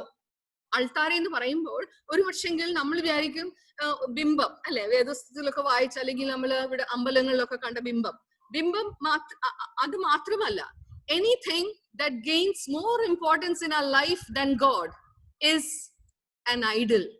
ദൈവത്തെ കാട്ടിൽ വലുതായിട്ട് എന്ത് നമ്മുടെ ജീവിതത്തിൽ കാണുന്നോ അത് തീർച്ചയായിട്ടും ഒരു ഐഡലായിട്ട് അല്ലെങ്കിൽ ഒരു ബിംബമായിട്ട് മാറുന്നു. So identify what do I need to break off so that I can be equipped by God in the right way. Let us identify what are the idols in my life. അതിനുശേഷം വീണ്ടും ആ ഭാഗത്ത് ഈ വാക്യങ്ങളൊക്കെ നിങ്ങളെ കുറിച്ച് എടുത്ത് പിന്നെ വായിച്ചാൽ മതി, കാരണം സമയം ഇല്ലാത്തതുകൊണ്ട് ഞാൻ പെട്ടെന്ന് മുന്നോട്ട് പോകട്ടെ. അവിടെ നമുക്ക് കാണുവാനായിട്ട് സാധിക്കും, ഗിദെയോൻ ഈ ആൾത്താര നശിപ്പിച്ചപ്പോൾ ചില ആളുകൾ ചെന്ന് ഗിദെയോന്റെ വീട്ടിൽ ചെന്ന് പിതാവിനോട് പറഞ്ഞു, ഇങ്ങനെ മകൻ ഇങ്ങനെ ചെയ്യുന്നു എന്ന് പറഞ്ഞപ്പോൾ ആ പിതാവിന്റെ മറുപടി, ബാൽ ദൈവമാണെങ്കിൽ തന്നെത്താനെ രക്ഷിച്ചു കൊള്ളട്ടെ, തന്നെത്താനെ സൂക്ഷിച്ചു കൊള്ളട്ടെ എന്നുള്ള മറുപടിയാണ് ഗിദെയോന്റെ പിതാവ് ആ ആളുകൾക്ക് കൊടുത്തു വിട്ടത്. അല്ലാതെ ആ പിതാവ് അവരുടെ വീട്ടിലുണ്ടായിരുന്ന ആ ഒരു ബിംബത്തെ ഫേവർ ചെയ്യുവാനായിട്ട് ഒരിക്കലും ശ്രമിച്ചില്ല. Here we see children teaching parent, അല്ലെ? ഒരു മകനിൽ നിന്ന് ഒരു പിതാവ് പഠിക്കുന്നതായിട്ട് നമുക്ക് കാണുവാനായിട്ട് സാധിക്കും. So divine sanitization എന്ന് പറയുമ്പോൾ all this is included. Sometimes we have to break the idols. Sometimes our children help us to teach us to break the idols, for which we have to be ready. ഒരു പക്ഷെങ്കിൽ 5 വയസ്സുള്ള കുഞ്ഞായിരിക്കാം, ഒരു പക്ഷെങ്കിൽ 15 വയസ്സുള്ള കുഞ്ഞായിരിക്കാം, 25 വയസ്സുള്ള ഒരു നമ്മുടെ മകനായിരിക്കാം നമ്മളെ ചില അൾത്താരകൾ മാറ്റിയെടുക്കുവാനായിട്ട് സഹായിക്കുന്നത് അല്ലെങ്കിൽ പഠിപ്പിക്കുന്നത്. അത് തിരിച്ചറിവോടെ അത് മാറ്റുവാനായിട്ട് ശ്രമിക്കുമ്പോഴാണ് തീർച്ചയായിട്ടും ഡിവൈൻ സാനിറ്റൈസേഷൻ നമ്മുടെ ജീവിതത്തിൽ നടക്കുന്നത്. എന്നാൽ പലപ്പോഴും നമ്മുടെ മറുപടി എന്നാ, ഞാൻ ചിലപ്പോഴും കുഞ്ഞുങ്ങളൊക്കെ പറയാനുണ്ട്, I told my dad when we were going back from church, when we were stuck in the traffic, And I told suddenly my dad used some word, and I told, did you just hear what Achan said? അപ്പം ഒരു പക്ഷേ മാതാപിതാക്കളായ നമ്മുടെ മറുപടി അച്ഛൻ അങ്ങനെ പലതും പറയും. അല്ലെങ്കിൽ ചിലപ്പോൾ നമ്മുടെ പെൺമക്കളായിരിക്കാം നമ്മളെ ഓർമ്മപ്പെടുത്തുന്നത്, അമ്മ you know about this issue, this is what the word of God says എന്ന് പറയുമ്പോൾ നമ്മുടെ കൺവീനിയൻസ് അനുസരിച്ച് നമ്മൾ പറയും വേദോസ്തവത്തിൽ അങ്ങനെ പല കാര്യങ്ങളും എഴുതിയിട്ടുണ്ട്. എന്നാൽ എന്നെ കേൾക്കുന്ന പ്രിയമുള്ളവരെ, യങ് പേരൻസ് ആയിട്ടുണ്ട്, ഓൾഡർ ജനറേഷൻ ഉണ്ട്, ഫുൾ ടൈം വർക്കിലുള്ളവരുണ്ട്, ഭവനത്തിൽ കഴിയുന്നവരുണ്ട്. Let us reflect into our lives, look into our lives, what needs sanitization. അങ്ങനെ ഒരു സാനിറ്റൈസേഷനിലേക്ക് തയ്യാറാവുമ്പോഴാണ് നമുക്ക് കുറച്ചുകൂടെ ജീവിതത്തിൽ വചനത്തിൽ മുറുകെ പിടിക്കുവാനും ഈ പ്രതിസന്ധിയുടെ കാലത്ത് മുൻപോട്ട് പോകുവാനായിട്ടും സാധിക്കുന്നത്. Remember, we cannot have two altars. God does not allow two altars in our life. ആ ഒരു തിരിച്ചറിവോടുകൂടി നമ്മുടെ ശുശ്രൂഷകർ. അപ്പൊ ഓൾട്ടേഴ്സ് എന്ന് പറയുമ്പോൾ എന്റെ ധൈര്യത്തിന് വേണ്ടി ഒരു പക്ഷെങ്കിൽ ഞാൻ മുറുകെ പിടിച്ചേക്കുന്നത് ഒരു പക്ഷെ എന്റെ അഡിക്ഷൻ ആയിരിക്കാം. എനിക്ക് ധൈര്യം കിട്ടാൻ വേണ്ടി അച്ഛാ ഞാൻ ഇപ്പോൾ അടിക്കുന്നതെന്ന് ചിലരേലും പറയാറുണ്ട്. ഇപ്പോഴത്തെ ഒരു സാഹചര്യത്തിൽ ആകെ ടെൻഷനാ, അതുകൊണ്ട് വല്ലപ്പോഴും ഇതൊന്നും ഉപയോഗിക്കാതെ എനിക്ക് പറ്റുന്നില്ല എന്ന് പറയുന്ന ആളുകളെ കാണുവാനായിട്ട് സാധ്യമാണ്. വേറെ ചിലര് മറ്റു പല നെഗറ്റീവായിട്ടുള്ള അഡിക്ഷൻസിലേക്ക് മാറിപ്പോകുന്ന അനുഭവങ്ങൾ. Remember, God wants us to have that sanitization because we cannot have two altars in our life. അവസാനത്തെ എനിക്കറിയാൻ സമയം കൂടുതലായെന്നറിയാം, എന്ന ഒറ്റ ഒരു ആശയം കൂടെ പറഞ്ഞ് എന്റെ വാക്കുകൾ അവസാനിപ്പിക്കാം. അടുത്തത് കോൺഷ്യസ് ഡിസ്റ്റൻസിങ്. നമ്മളിപ്പോ സോഷ്യൽ ഡിസ്റ്റൻസിങ്, ഫിസിക്കൽ ഡിസ്റ്റൻസിങ് എന്നൊക്കെ പറയുന്നത്. അപ്പം കോൺഷ്യസ് ഡിസ്റ്റൻസിങ് ഫ്രോം പിറ്റ്ഫോൾ ലിവിങ്. ഈ ഗിദെയോന്റെ ജീവിതം 6-ാമത്തെ അധ്യായത്തിൽ വളരെയധികം ഗ്ലോറിയസ് ആയിട്ട് ദൈവത്തോട് യാത്ര ചെയ്ത ഒരു ഗിദെയോനെ നമുക്ക് കാണുവാനായിട്ട് സാധിക്കും. 7-ാമത്തെ അധ്യായത്തിലും അങ്ങനെ തന്നെ കാണുവാനായിട്ട് സാധിക്കും. എന്നാൽ 8-ാമത്തെ അധ്യായം വന്നപ്പോഴത്തേക്ക് ഗിദെയോന്റെ പരാജയം കാണുവാനായിട്ട് സാധിക്കും. എങ്ങനെയെന്ന് ചോദിച്ചാൽ, ഗിദെയോൻ അതുകൊണ്ട് ഒരു എഫോദ് ഉണ്ടാക്കി തന്റെ പട്ടണമായ ഓഫ്രയിൽ പ്രതിഷ്ഠിച്ചു. ഇസ്രായേൽ എല്ലാം അവിടേക്കും പരസംഗമായി അവന്റെ അടുക്കൽ ചെന്നു. അത് ഗിദെയോനും അവന്റെ കുടുംബത്തിനും ഒരു കെണിയായി തീർന്നു. ഗിദെയോനും അവന്റെ കുടുംബത്തിനും ഒരു കെണിയായി തീരുന്ന പ്രവർത്തനങ്ങളിലേക്ക് ഗിദെയോൻ ഏർപ്പെടുന്നു. അവസാനത്തെ വാക്യം 35, ഗിദെയോൻ എന്ന യെരുബാൽ ഇസ്രായേലിന് ചെയ്ത എല്ലാ നന്മയ്ക്കും തക്കവണ്ണം അവന്റെ കുടുംബത്തോട് ദയ ചെയ്തതും ഇല്ല. അപ്പൊ ഇവിടെ നല്ല ആരംഭം അല്ലെങ്കിൽ നല്ല ഒരു യാത്ര ജീവനുള്ള ദൈവത്തോട് കൂടിയ നടത്തിയ ഒരു മനുഷ്യന്റെ ഒരു അവസാനം, അവന്റെ കുടുംബത്തിന്റെ അവസാനം വളരെയധികം ട്രാജിക് ആയിട്ട് പോകുന്നത് കാണുവാനായിട്ട് സാധിക്കുന്നു. എന്തുകൊണ്ട് അങ്ങനെ ട്രാജിക് ആയിട്ട് പോയതെന്ന് ചോദിച്ചാൽ, ഈ ഭാഗം നിങ്ങൾ ഇപ്പോൾ നോട്ട് ചെയ്ത് വെച്ചിട്ട് പിന്നീട് വായിക്കാൻ സമയമില്ലാത്തതുകൊണ്ട്. Because he gave more importance to himself. ഞാൻ ഇത് ജയിച്ചു വരുമ്പോൾ ഇന്നത് ചെയ്യും. അപ്പോൾ അതുവരെ അവനെ നടത്തിയ തെളിവുകൾ കൊടുത്ത ദൈവത്തെ ഒക്കെ മറന്നുപോയിട്ട് അവന്റെ ജീവിതത്തിൽ ഞാൻ എന്നുള്ള ഭാവം വന്നു. വീണ്ടും ആളുകളിൽ ഇസ്രായേൽ മക്കൾ മോഷ്ടിച്ച സ്വർണ്ണ കുണുക്കുകളൊക്കെ കൊണ്ടുവന്നപ്പോൾ അത് ഗിദെയോൻ മേടിക്കുന്നതായിട്ട് നമുക്ക് കാണുവാനായിട്ട് സാധിക്കും. അതിൽ നിന്ന് അവൻ ഒരു ഏഫോദ് ഉണ്ടാക്കിയെന്നും നമുക്ക് കാണുവാനായിട്ട് സാധിക്കും. 22-ാമത്തെ വാക്യത്തിൽ അവനോട് രാജാവാകണമെന്ന് ആവശ്യപ്പെട്ടപ്പോൾ വാക്കുകൊണ്ട് അവൻ പറഞ്ഞു, ഞാൻ രാജാവ് ആകുന്നില്ല. എന്നാൽ അവന്റെ പ്രവൃത്തി അതിനോട് ചേർന്ന് നിൽക്കുന്നതല്ലായിരുന്നു. എങ്ങനെയെന്ന് ചോദിച്ചാൽ, അവന്റെ മകന് പേരിട്ടത് അബിമലേക്ക്.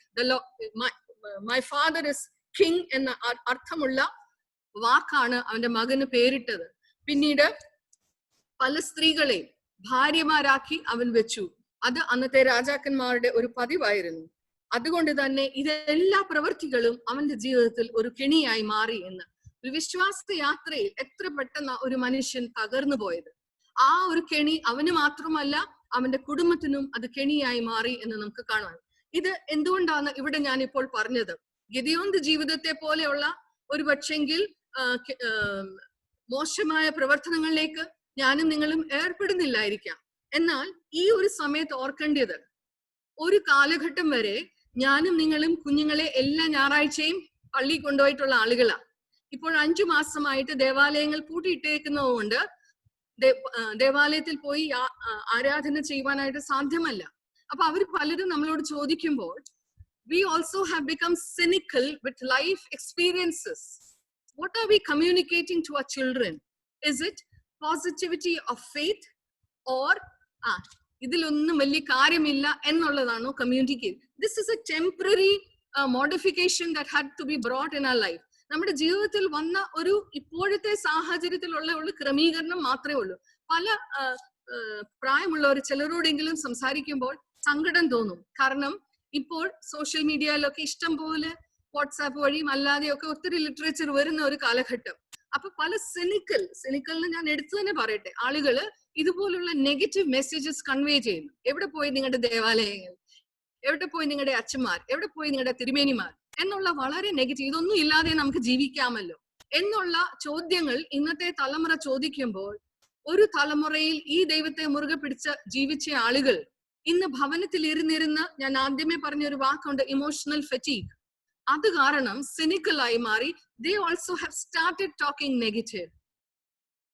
ഹ്യൂസ്റ്റൺ ട്രിനിറ്റിയിലുള്ള ആളുകളെ എനിക്ക് നന്നായിട്ട് അറിയാവുന്ന ആളുകളാണ്. വിശ്വാസത്തെ വളരെയധികം മുറുകെ പിടിച്ച് ജീവിക്കുന്ന ഒരു നല്ല സമൂഹം ആ പ്രദേശത്തുണ്ട് എന്നുള്ളതിന്റെ തെളിവ് തന്നെയാണ് അടുത്ത തലമുറയിലെ കുഞ്ഞുങ്ങളും അതുപോലെ തന്നെയൊക്കെ വളരുവാനായിട്ട് സാധ്യമായത്. അപ്പോ അവിടെ അങ്ങനെ ഉണ്ടാകത്തില്ല എന്നറിയാം. എന്നാൽ പോലും when we go through this emotional fatigue, there might be a point where we start questioning, where is God? Do we still need God? Do we still need churches to go to? Because we can manage without it. ആ ഒരു സംസാരത്തിലേക്കോ ആ ഒരു കുഞ്ഞുങ്ങളോടുള്ള ആ ഒരു message communicate ചെയ്യുന്ന നമ്മളെ തന്നെ സൂക്ഷിക്കേണ്ട ആവശ്യമാണ്. അതാണ് ഇവിടെ ഞാൻ പിറ്റ്ഫോൾ ലിവിംഗ് എന്ന് പറഞ്ഞ ആശയം ഞാൻ ഉദ്ദേശിക്കുന്നത്. Conscious distancing from pitfall living.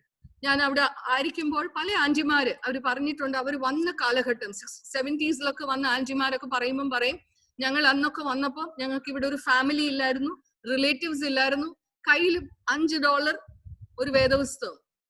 അവിടെ നാട്ടിൽ നിന്ന് വണ്ടി കയറിയപ്പോൾ പേരൻസ്, ഞങ്ങളുടെ മാതാപിതാക്കൾ പറഞ്ഞു, എന്റെ അപ്പച്ചന്റെ ദൈവത്തെ, മാതാപിതാക്കളുടെ ദൈവത്തെ മറക്കല്ല എന്നുള്ള ഒറ്റ ഒരു വാക്ക് കേട്ടുകൊണ്ടാണ് ഞങ്ങൾ ഈ ഒരു ആരുമില്ലാത്ത ഒരു നാട്ടിലേക്ക് വന്നിറങ്ങിയത്. എന്നാൽ ദൈവം ഞങ്ങളെ ഇത്രയും നടത്തി, ഇത്രയും ഉയർത്തി. നിങ്ങളുടെ ജീവിതത്തിന്റെ പ്രതിസന്ധികളുടെ മധ്യത്തിൽ ദൈവം ഉയർത്തി നടത്തി എന്ന് സാക്ഷ്യം പറയുവാൻ ദൈവം നിങ്ങളെ ഉപയോഗിച്ചു. തീർച്ചയായിട്ടും ദൈവത്തിന് സ്തോത്രം.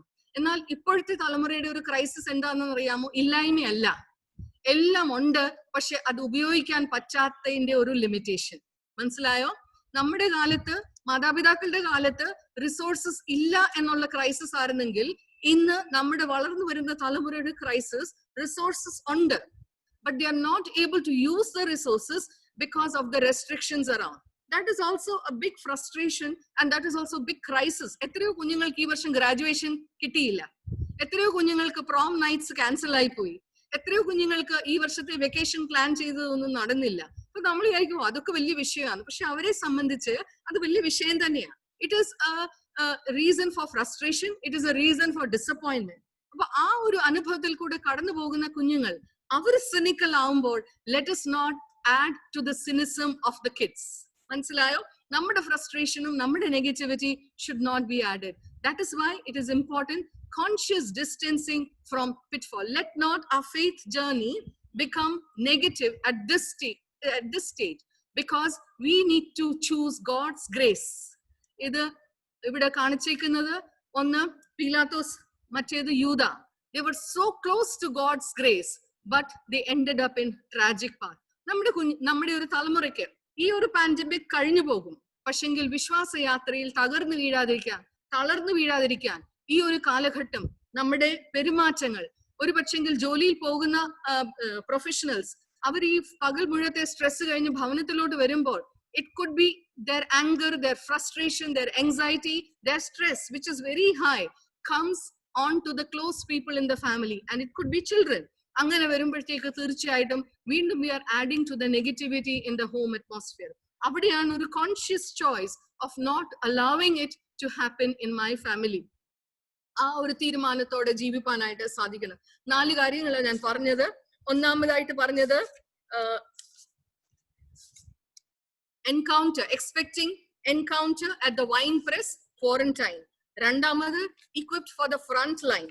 മൂന്നാമത് പറഞ്ഞത് divine sanitization and നാലാമത് പറഞ്ഞത് conscious distancing from pitfalls.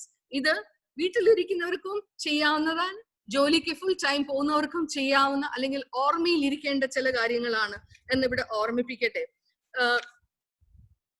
Gideon international എന്നുള്ളത് നമുക്കെല്ലാം പരിചയമുള്ള ഒരു സംഘടനയാണല്ലോ. ലോകത്തിലെ എല്ലാ ഹോട്ടൽസിലും they try to keep a Bible in the hotel rooms. They also distribute Gideon Bibles in the schools. അപ്പം ഈ ഗിഡിയൻ എന്നുള്ള ആ വാക്കുള്ളത് കൊണ്ട് തന്നെ I wanted to look at the history. എന്തുകൊണ്ട് അവർ അങ്ങനെ പേരിട്ടതെന്ന്. It was started by 2 sales people. അവരുടെ പേരിന്റെ അവിടെ എങ്ങും ഗിഡിയൻ എന്നുള്ള വാക്ക് പോലും ഇല്ല. അവര് ഇത് തുടങ്ങിയത് 1899 തുടങ്ങിയത്. അവരുടെ ഒരു ഹോട്ടൽ മുറിയിലിരുന്ന് ഈ 2 സെയിൽസ് പേഴ്സൺസ് തമ്മിൽ ആലോചിച്ച് ഡിസൈഡ് ചെയ്ത. പക്ഷെ അവരുടെ പേരിനോട് ചേർന്ന് ഗിഡിയൻ എന്ന വാക്കില്ല. But they choose this word from Bible, the character Gideon, so that this is a lesson for the people who read the word of God. Because most often the tragedy in our lives happen when we are at the highest, happiest moments or the lowest moments of our life. ഒന്നെങ്കിൽ പ്രതിസന്ധിയിൽ കൂടെ കടന്നു പോകുമ്പോഴോ അല്ലെങ്കിൽ ആഘോഷത്തിന്റെ ഉയർച്ചയുടെ മധ്യത്തിലോ ആണ് ദൈവത്തെ മറക്കുവാനായിട്ട് ഒരുപക്ഷെങ്കിൽ സാധ്യമാകുന്നത്. അതുകൊണ്ട് ആ അനുഭവത്തിൽ കൂടെ പോകുന്ന ആളുകൾ ആരും നഷ്ടപ്പെടാതിരിക്കാൻ വേണ്ടി ഓരോ ഹോട്ടൽ മുറികളിലും ഈ 2 വ്യക്തികൾ ആരംഭിച്ച പ്രസ്ഥാനം ഗിഡിയൻസ് ഇന്റർനാഷണൽ ഒരു ബൈബിൾ എല്ലായിടത്തും നിർബന്ധമാക്കി വെക്കുവാനായിട്ട് അവർ ശ്രമിച്ചു. അവരുടെ പ്രവർത്തനങ്ങളുടെ ഫലമായിട്ട് അനേകരുടെ സാക്ഷ്യം ഒരുപക്ഷെ നിങ്ങളും കേട്ടിട്ടുണ്ടായിരിക്കാം. ഞാൻ താമസിച്ച ഹോട്ടൽ മുറിയിൽ ഒരു ഗിഡിയൻസ് ബൈബിൾ ഉണ്ടായിരുന്നു. അത് വായിച്ച് എന്റെ ജീവിതത്തിൽ ഒരു രൂപാന്തരം, ഒരു തിരിച്ചുവരവ്, ഒരു നിയോഗം ഞാൻ ഏറ്റെടുത്തു.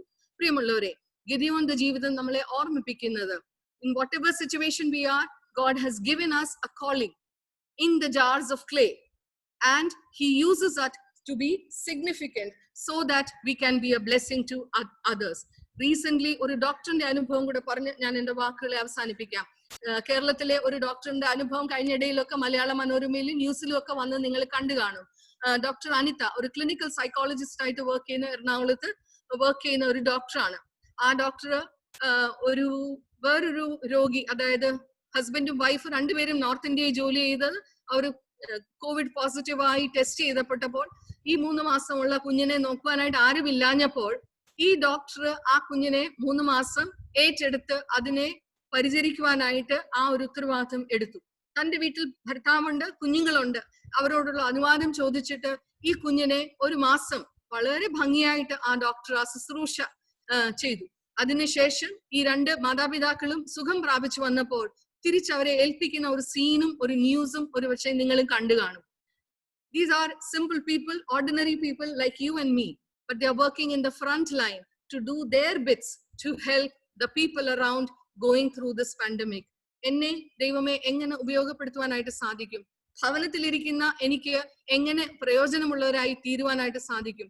നമ്മളെ തന്നെ ദൈവസന്നിധിയിൽ സമർപ്പിച്ചുകൊണ്ട് നമ്മുടെ നിയോഗങ്ങൾ, ശുശ്രൂഷകൾ തിരിച്ചറിഞ്ഞുകൊണ്ട് ജീവിപ്പാൻ ദൈവത്തിന്റെ ആത്മാവ് നമ്മളെ ഇടയാക്കട്ടെ എന്ന് ആശംസിക്കുകയും പ്രാർത്ഥിക്കുകയും ചെയ്തു. എനിക്കറിയാൻ ഇച്ചിരി സമയം ഞാൻ കൂടുതൽ എടുത്തു, ക്ഷമിക്കുക.